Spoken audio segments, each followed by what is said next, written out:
दुनिया क्यों कितनी शानदार कुड़ी ये करेगी कमाल इसे झूमने दे अपनी गीत दे कुड़ी नु नचने दे नचने दे आज लगाने दे झुमके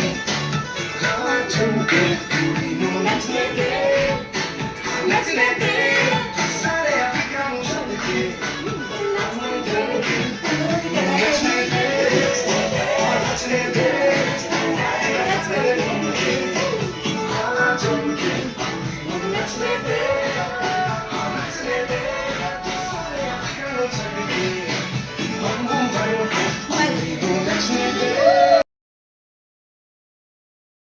नमस्कार दोस्तों, मैं हूं डाइटिशियन मीनाक्षी अनुराग 50 के पार से। और आज हम बुलाने जा रहे हैं ऐसी शख्सियत को, ऐसी महिला को जिन्होंने ये साबित कर दिया कि हालात चाहे कैसे भी हों, अगर हौसले बुलंद है ना तो फिर हम कुछ भी कर सकते हैं। तो आज का जो टॉपिक बहुत संवेदनशील है, कमज़ोर लड़की मर चुकी। उनके लिए कहना चाहती हूँ मैं, ना किसी सहारे की चाह, ना किसी हमदर्द की तलाश, उसने खुद ही अपने रास्ते बनाए हैं। जो लोग कहते थे तुम कुछ नहीं कर पाओगी, आज वही उसके किस्से सुनाए हैं। तो ज़ोरदार तालियों के साथ स्वागत करते हैं हम सब चंपा रामनानी जी का। बहुत बहुत स्वागत है आपका चंपा जी 50 के पार में। थैंक यू मीनाक्षी, इसमें मुझे 50 के पार में इनवाइट करने के लिए। आपसे क्वेश्चन रहेगा मेरा चंपा जी कि अपने बारे में और थोड़ा सा अपने बचपन के बारे में हमें बताइए। देखिए, मेरा नाम डॉक्टर चंपा रामनानी है। मैं पढ़ाई वाला डॉक्टर हूँ PhD। एंड बचपन मेरा बहुत ही साधारण बीता है, बहुत ही मिडिल क्लास फैमिली से रही। और शुरू से एक जॉइंट फैमिली में रहते हुए, पारिवारिक माहौल में रहते हुए, हमेशा पारिवारिक रहने की हमारी रही। लेकिन समय धीरे धीरे परिवर्तित होता है और वो प्रकृति का नियम भी है। तो जैसे जैसे बड़े होते गए, जीवन की जो परिकल्पनाएं थी उससे दूर होके हम और आगे बढ़े। देखा कि जैसा सोचते हैं दुनिया एग्जैक्टली वैसी नहीं होती। बड़े हुए, पढ़ाई करी। पढ़ाई करने के बाद एक हमेशा इच्छा रही कि शादी करके घर बसाना है।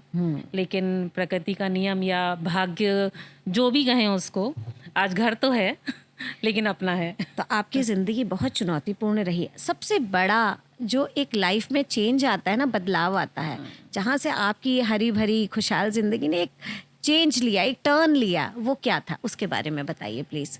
देखिए, कहानी तो बहुत लंबी है लेकिन उस कहानी को बहुत शॉर्ट में कहना चाहूँगी। हंसी खुशी हमने बहुत शादी करी, क्योंकि शुरू से मेरा मन था एक पारिवारिक जीवन बिताने का। क्योंकि घर का जो घर की हमारी छवि थी वो भी पारिवारिक ही थी। तो शुरू से जॉइंट फैमिली में और सिंधी फैमिली में लड़कियों को सिर्फ पढ़ाई या जॉब की तरफ ना करते हुए सिर्फ पारिवारिक उसी माहौल से पले बढ़े हम। फिर शादी हुई। शादी के बाद भी परिस्थितियां बहुत अनुकूल नहीं रहीं। फिर तो किस तरीके की मुश्किलों का सामना करना पड़ा शादी के बाद आपको? मुश्किलें, हालांकि उस तरह की मुश्किलें हमें लगता है कि हर लड़की के जीवन में आती हैं, जिसको एडजस्टमेंट कहा जाता है आजकल की भाषा में। लेकिन हमारे साथ एक तो कम्युनिकेशन गैप हमारे इन लॉज के बीच में और हस्बैंड के बीच में रहा। At that time I was having master degree और इन लॉज का एजुकेशन की तरफ से कुछ भी नहीं था। तो मे बी वो अंडरस्टैंडिंग का डिफरेंस रहा। हाँ, एक परिवेश का डिफरेंस था हर तरीके से। तो कभी आपको ऐसा लगा वहाँ पर कि आप अपने आप को अकेला महसूस कर रही हैं? बहुत बार लगा आपको ऐसा। तो उस कठिन समय में सबसे ज़्यादा आपको लगता है कि दर्द किस बात ने दिया? कौन सी ऐसा वो क्षण था जब आप अपना ससुराल छोड़ने के लिए मजबूर हो गई? मुझे पता है कि एक लड़की जल्दी ही अपना घर नहीं छोड़ती है। बहुत कुछ मायके वाले भी कहते हैं कि बेटा सहो, वो टूटती रहती है लेकिन फिर भी जुड़ती है। तो कहीं ना कहीं ऐसा कुछ आया होगा जो आपने इतना बड़ा स्टेप लिया, तो वो बात बताइए आप प्लीज़। बहुत ही कह सकते हैं कि जैसा कि हमने बताया, शादी के बाद मेरा ऑलरेडी बहुत ज़्यादा इतनी अच्छी लाइफ नहीं रही जितनी हमने उम्मीद करी थी।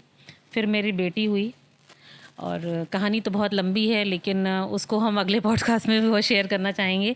लेकिन इसका सारांश ये रहा कि जब मेरी बेटी 9 महीने की थी और मेरे हस्बैंड ने ड्रिंक करके और हमें दूसरे शहर में मेरी शादी हुई थी, रात को 1 बजे सड़क पे उतार दिया था। उस समय मेरी 9 महीने की बेटी मेरे गोद में थी। और ये कोई काल्पनिक कहानी नहीं है, ये जैसा कि हमने फेस किया सब कुछ। और रात में वहीं 1 बजे खड़े खड़े हमने डिसाइड किया कि अब बस, वो एक टर्निंग पॉइंट था कि अब हम नहीं रह सकते। फिर उसके बाद तो बहुत उतार चढ़ाव आए इस अलगाव को लेके तो और उस बहुत बच्ची सारी को चीज़ों लेकर के आप फिर वहां से बच्ची को मायके आ लेके तो गई। हम आ गए थे, हाँ लेकिन मायके में भी आना बहुत चुनौतीपूर्ण रहा, हाँ। क्योंकि बहुत बड़े परिवार में रहे। बिल्कुल, लेकिन भैया भाभी लोग, भैया भाभी रहे, सभी लेकिन लोग हमारे परिवार में एक मतलब फैमिली का सपोर्ट हमें शुरू से सपोर्ट। रहा। भले ही अब किसी भी तरीके से रहा, लेकिन सपोर्ट रहा। हम उसको कभी क्रिटिसाइज नहीं करना चाहेंगे। एक बात आपसे पूछना चाहूंगी, जिस मोमेंट आपको लगा कि नहीं अब मैं इस व्यक्ति के साथ नहीं रह सकती हूँ, क्योंकि बीच सड़क में आपको और आपकी एक छोटी सी बच्ची को उन्होंने ऐसे छोड़ दिया, तो उस समय मर जाने की इच्छा, कुछ और विकल्प आपके सामने मायके जाने के अलावा ये आया क्या आपके दिमाग में? कभी नहीं, नहीं आया। आपको ये था क्योंकि कि अगर मेरे दिमाग में उस समय सिर्फ मेरी बच्ची थी कि हाँ। अगर हम कुछ ऐसा डिसीजन लेते तो उसकी क्या गलती थी। हाँ। बच्चे की तो कोई गलती नहीं रही थी। मायके आकर के जिसने सबसे ज़्यादा आपको सपोर्ट किया हो? मेरी मम्मी जो अभी हमारे साथ रहती हैं, हमारे दादाजी जो अब इस दुनिया में नहीं रहे, मेरे भाई एक जो भी अब इस दुनिया में नहीं रहे, और मेरे 2 भाई और हैं। बाकी सबका भी सपोर्ट रहा, लेकिन इनका बहुत अच्छा सपोर्ट रहा। लेकिन जैसे इनका इस तरह का सपोर्ट था कि तुम करो, हम खड़े हैं। खड़े हैं, वो बहुत बड़ी बात वो होती बहुत है एक बड़ी मायके बात से रही भाई। हमारे लिए। ऐसे मायके वालों के लिए जोरदार तालियां। क्योंकि अक्सर मैंने देखा है कि लड़की कंप्लेन करती रहती है और माँ बाप उसको घर तक नहीं लाते, और एक समय ऐसा आता है जब बच्ची हाथ से निकल जाती है और फिर वही माँ बाप चौराहे पे दुनिया को इकट्ठा करके मोमबत्ती जला करके ना निकलते हैं। तो मुझे गुस्सा आती है ऐसे पेरेंट्स पर कि जब तक वो कंप्लेन करती रही आपने सुनी नहीं, आज वो मर गई तो आपने दुनिया इकट्ठा कर ली। एक बात और कहना चाहेंगे कि मेरे मायके वालों के लिए आज भी हम तारीफ करते हैं। हमने अपनी बेटी हम साथ में लाए थे, लेकिन हमने एक सिंगल पेनी भी एलिमिनाई नहीं लिया। मेरी बेटी 9 महीने से 18 साल की हुई है अभी, और उसमें पूरा योगदान मेरे मायके वालों का रहा। बहुत बढ़िया, बहुत बढ़िया। ऐसे माँ बाप को सल्यूट है भाई 50 के पार की तरफ से। एक चीज़ और जानना चाहूँगी, क्योंकि आप कहते हैं ना रूप कुरूप होता है, कई बार आप दिखने की अच्छी हैं और फिटनेस फ्रीक भी है। मैं देखती हूँ कि पिछले कितने साल से आप रेगुलर जिम भी जा रही हैं। तो ऐसे में बाहर के लोगों के देखने का नज़रिया एक सिंगल वुमन के लिए थोड़ा सा अलग होता है, जबकि वो सुंदर हो तो थोड़ा सा और बदल जाता है। क्या आपको कभी ऐसा हुआ कि किसी से प्यार हुआ, या आपको कभी दिमाग में आया भी, क्योंकि बच्चा जब बड़ा हो जाता है दिमाग में शादी कर लूँ, या कोई तो एक ऐसा हो जो मुझसे पूछे कि कैसी हो, खाना खाया कि नहीं खाया, ये लगा किसी के प्रति आपका थोड़ा सा? पहले तो आपकी जो पहली बात है उसका मैं ज़रूर जवाब देना चाहूँगी कि लोगों का नज़रिया सिंगल लेडीज़, डिवोर्सी हो चाहे विडो हो या कुछ भी हो, उसकी तरफ बहुत ख़राब रहता है। क्योंकि हमने ये चीज़ें फेस करी, और जिन लोगों के हाथ हम नहीं आए तो उन्होंने हमको क्रिटिसाइज़ भी किया, कैरेक्टर पे उंगलियां उठाई। क्योंकि सबसे बेसिक पॉइंट होता है, आज भी आप देखते हैं कोई भी इंसिडेंट होता है, सबसे पहले लड़की के कैरेक्टर पे उंगली आती है। तो ये तो रही अब उसमें सुंदरता और नहीं सुंदरता वाली तो कोई बात ही नहीं आती सेकेंडरी है, आ जाती है। क्योंकि वहाँ पे तो सुंदरता वाला नजरिया ही नहीं है। उनके लिए सिर्फ अवेलेबिलिटी की कंडीशन होनी चाहिए, दैट इज़ वो सुंदर हो या नहीं हो। बाकी रही रीमैरिज की बात, रीमैरिज का ऑप्शन हमने कभी क्लोज नहीं किया। Till date it's open. Very good, जीने की बिकॉज हमने मेरे लिए जितना हमने देखा है, शादी एक खूबसूरत रिश्ता है। वो अलग बात है कि हमारे जीवन में नहीं रहा, लेकिन हमने बहुत लोगों का देखा, और उस खूबसूरत रिश्ते को हम कभी भी गलत नहीं कहेंगे, ना उसकी तरफ गलत नज़रिया रखेंगे। अगर हमें मौका मिलेगा तो हम ज़रूर को एक बार जीवन को मौका देंगे। आपको बहुत बहुत मुबारक मैं देना चाहूँगी, और अग्रिम शुभकामनाएं कि जीवन में ऐसा एक घोड़े पर बैठा हुआ राजकुमार आए जो अभी इस उम्र में घोड़े की तो काम मुश्किल है। कभी कभी तो मेरा खुद से मिलने को दिल करता है, कभी कभी तो मेरा खुद से मिलने को दिल करता है। मैंने बहुत कुछ सुना है अपने बारे में। अरे बहुत सुना है। इसको तो हम जब भी कोई कहता है ना, हम कहते हैं और 2 बातें हमसे बैठ कर बस लो। वो तो अच्छा, नजरिया समाज के लिए आप कोई एक बात एक सिंगल वुमेन के लिए आप बताना चाहेंगी, एक मैसेज प्यारा सा? समाज, हम तो यही कहेंगे कि चाहे वुमेन सिंगल हो या मैरिड हो या अनमैरिड हो, विडो हो, या कुछ भी उसकी सिचुएशन हो इस टाइप की, औरत कभी कमज़ोर नहीं होती, यस। कभी नहीं होती, क्योंकि हमने अपनी लाइफ में बहुत कुछ फेस करके आए हैं। और हमारे साथ सबसे बड़ी ब्लेसिंग हमारी फैमिली रही, क्योंकि हमारे बैक में रही। बहुत लड़कियों के उसमें नहीं होती है। हमने उनको भी देखा है कि खुद के मायके वाले उनको सपोर्ट नहीं करते हैं। उनके पास दो ही ऑप्शन रह जाता है, या तो मर जाना या गलत रास्ते पे चले जाना। वो भी हमने बहुत लोगों को देखा है, क्योंकि मेरी डिवोर्स को अराउंड हो गए हैं 16 साल, 17 साल, मेरी बेटी 9 महीने के हिसाब से। 17 साल में हमने बहुत तरीके के लोगों से मिले, बहुत तरीके के लोगों की बातें सुनी, जो कुछ मेरी कंडीशन भी थी, जैसे डिवोर्सी थी, सेपरेटेड थी। तो लाइफ बहुत मुश्किल होती है, लेकिन औरतों के अंदर एक ऐसी शक्ति होती है कि वो हर चीज़ संभाल लेती हैं। उनको हम इसमें फेमिनिज़म या ये नहीं कहेंगे कि मर्द कमज़ोर होते हैं, उनकी भी अपनी जगह एक अपनी परिस्थितियाँ होती हैं।